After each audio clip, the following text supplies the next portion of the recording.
20,000 people are descending on the West Highlands this weekend for the 17th Mountain Bike World Cup.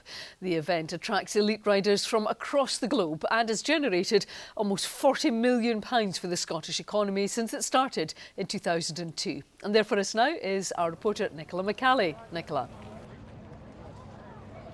Well, Fort William is buzzing with all things bikes, with elite riders and spectators from across the globe descending here for the 17th World Cup, and it's come a long way since its early days with just a few hundred visitors to evolve to become one of the biggest biking events on the planet.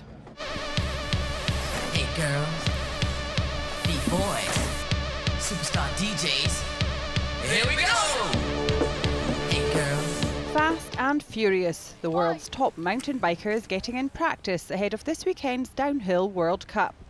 It's a home from home for Inverness rider Greg Williamson, who's hoping for big things. So we've only done the first round, and that was in Croatia, and I finished 18th at that one, so pleased with that, good start, and then hopefully work our way into the top 10 now. So.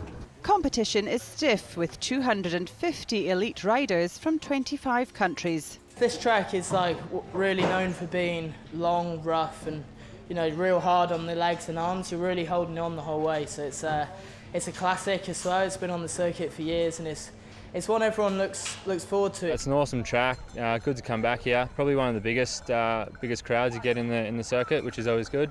Fort William's the only UK leg of the 8-round series and has been running since 2002. Our grandstand was 3 platforms. It took about 50 people. Now we have a 700-seater grandstand. We did get a big screen on the second day, but this is the biggest screen in the world.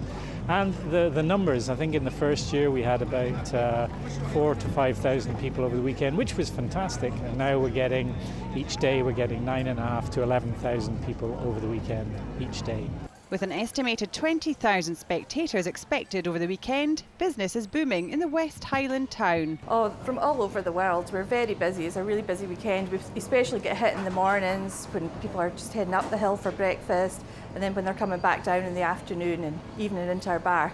So it's a really busy weekend. For the fans, it's a chance to meet their heroes. I've seen a lot of girls this year that I've watched grow up and sort of start racing themselves, and they're really into the sport. And I remember coming here when I was about 15 years old and seeing Tracy Moseley win the World Cup as the first British woman to win here. And I was seeing her standing on the podium thinking, that's what I want to do, I want to be like her. The event begins tomorrow lunchtime with competitors and spectators alike gearing up for a thrilling weekend of action. Nicola McCally, STV News. Well, Nicola, it looks like it's been lovely there today. The all-important question, though, is how is the weather looking for the weekend?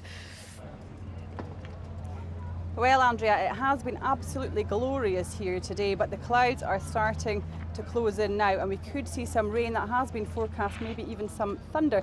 However, the riders I've been speaking to today said that they would actually welcome a little bit of rain to dampen down the very dusty track, not too much though.